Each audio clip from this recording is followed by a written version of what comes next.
Bonjour à tous et bon sabbat. Le titre de la leçon pour la JIA, c'est le péché du favoritisme et de la partialité. Donc nous avons vu cette semaine que lorsque les chrétiens classent les péchés dans les catégories graves et mauvais, mais pas si mauvais que ça, il semble que quelques-uns de ces péchés soient souvent classés de la même façon. Boire et fumer sont des péchés graves, tout comme les péchés d'ordre sexuel. Dire des mensonges n'est pas si grave tant que les mensonges ne sont pas trop gros. Quant à l'orgueil, eh bien c'est quelque chose qu'il faut surmonter, mais qui n'est pas si grave que ça non plus. Et le favoritisme et la partialité, est-ce même un péché? Après tout, chacun a ses préférences et ses points de vue.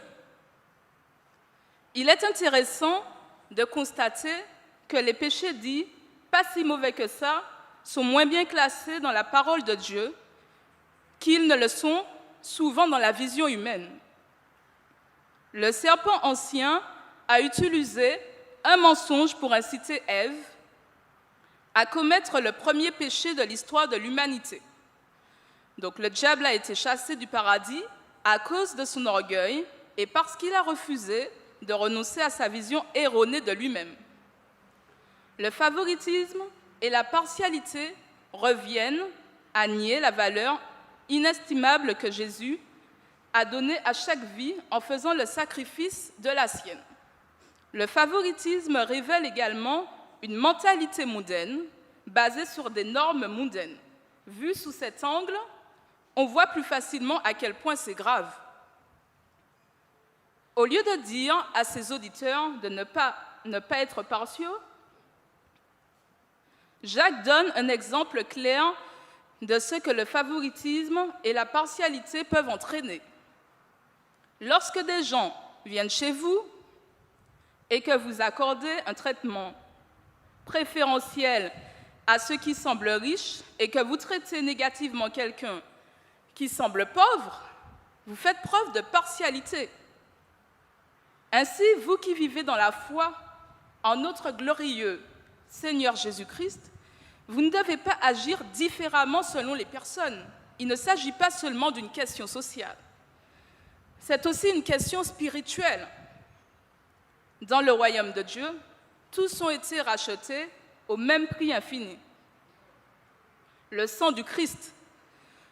Aucune somme d'argent, aucune apparence, aucune communication, aucun statut ne peut modifier d'un iota la valeur d'un être humain, ni l'augmenter, ni la diminuer. Dans son exemple d'une réunion qui a mal tourné, Jacques se concentre sur tout ce que l'être humain a à sa disposition pour juger quelqu'un d'autre. Les apparences, les bagues en or, les beaux habits et les vêtements sales sont utilisés pour déterminer la façon de traiter une personne. Cela n'est-il pas terriblement inexact? En effet, ce ne sont pas tous les riches qui portent de beaux vêtements, et ce ne sont pas tous les pauvres qui portent des vêtements sales. L'une des principales raisons de ne pas juger les autres, c'est que non seulement ce n'est pas bien, mais aussi que les êtres humains sont d'affreux juges.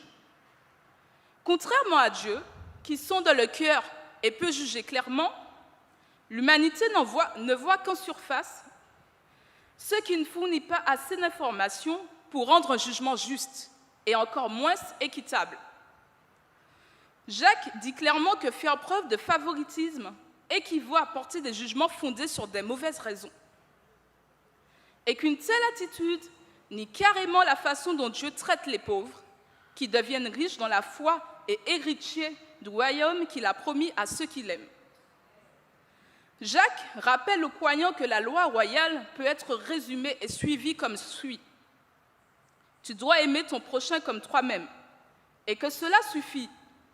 La partialité est une déviation certaine de cette stricte adhésion qui, si elle est tolérée, conduira le transgresseur à commettre un péché et à en subir la condamnation.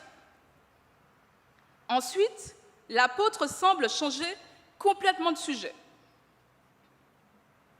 Il mentionne le meurtre et l'adultère, puis se focalise sur l'obéissance totale à la loi. Sans contexte, le verset 10 peut donner l'impression que tout faux pas dans la vie chrétienne disqualifie l'individu pour toute communion avec Dieu parce que la transgression d'un point le rend coupable de tous.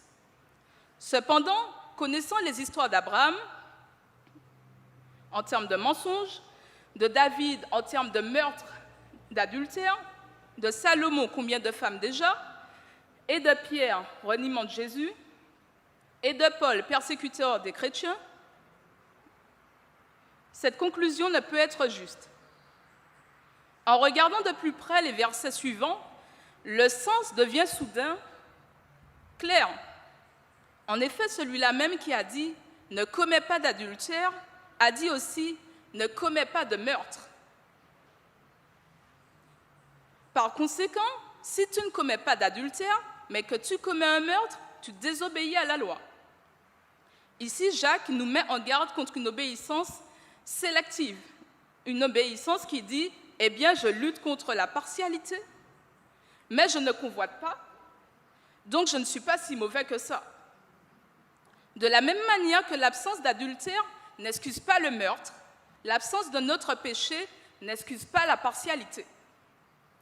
Permettre à Dieu de nous changer 9 fois sur 10 équivaut à ne pas lui permettre de nous changer du tout. Soit nous sommes entièrement à lui, soit nous ne le sommes pas du tout. Jacques conclut avec sa propre version de Matthieu 7, verset 2. Dieu sera sans pitié quand il jugera celui qui n'aura pas eu pitié des autres. Sur le flanc de la montagne, Jésus a dit que les miséricordieux reçoivent la miséricorde et que ceux qui jugent seront jugés selon la même norme. Dieu nous a appelés à être une partie intégrante du cycle de bénédiction. En donnant en premier et sans réserve, il est à l'origine de toutes les bénédictions et s'attend à ce que ses enfants répandent les bénédictions qu'il a déversées sur eux. Jésus n'a pas fait preuve de favoritisme.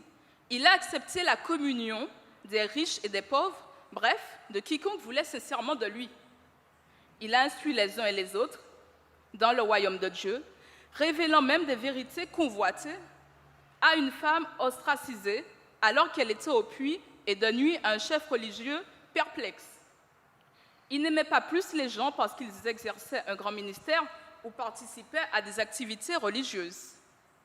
Il semblait ignorer complètement la hiérarchie comparative dont il était témoin et insistait plutôt sur l'importance de vivre le royaume de Dieu sur la terre. Le monde peut considérer certaines personnes comme indésirables, mais Jésus est venu en tant que personne apparemment indésirable afin de démontrer son désir intense que tous soient rachetés par sa grâce. Que quelqu'un soit riche ou pauvre, doué ou moins doué, n'a aucune importance. Ce qui importe, c'est le regard qu'on jette sur le riche ou sur le pauvre. Ni l'un ni l'autre ne valide ou n'invalide, n'élève ou abaisse. Dans le royaume de Dieu, tous sont des bénéficiaires égaux de son amour et de sa grâce inébranlable. Jésus invite ses disciples à continuer à vivre cette réalité. Amen.